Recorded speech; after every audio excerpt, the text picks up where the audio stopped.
Hello साथीहरू, नमस्कार।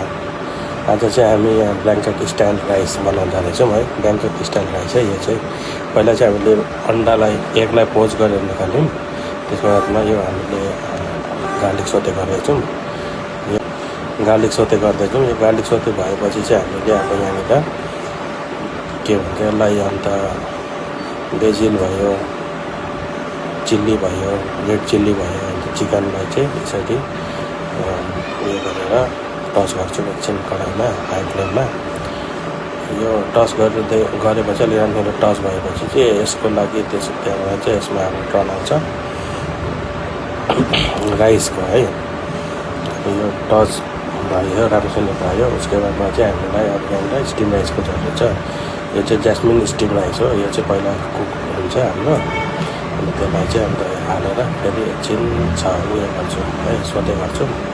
त्यसलाई सोते गरेर अलिक राम्रोसँगले सोते भएपछि त्यसको बादमा चाहिँ हामी ओस्टर सस, चिल्ली पेस्ट, अन्त ब्रोथ पाउडरको तेलको चाहिँ तपाईँको ब्रोथ पाउडर हालेर अन्त त्यसमा light soya sauce, dark soya sauce हालेर चाहिँ यसलाई मजाले मिक्स गर्नुपर्छ हो। यसरी हालेपछि यो मजाले मिक्स भएपछि त्यहाँबाट यसको पछि अब उयो गरेपछि मजाले यसको जो राइसमा अलिक उयो हुन्छ त्योहरू चाहिँ सबै हटाउनुपर्छ। अन्त राम्रोसँगले चाहिँ त्यसलाई मजाले मिलाइसकेर टच गरेर एकदम राम्रो हाई फ्लेममा टच गरेर चाहिँ अन्त यसलाई एकपल्ट चाहिँ चेक पनि गर्नुपर्छ है। यहाँनिर चेक गरेर चाहिँ अब मैले देखाएको छु होइन।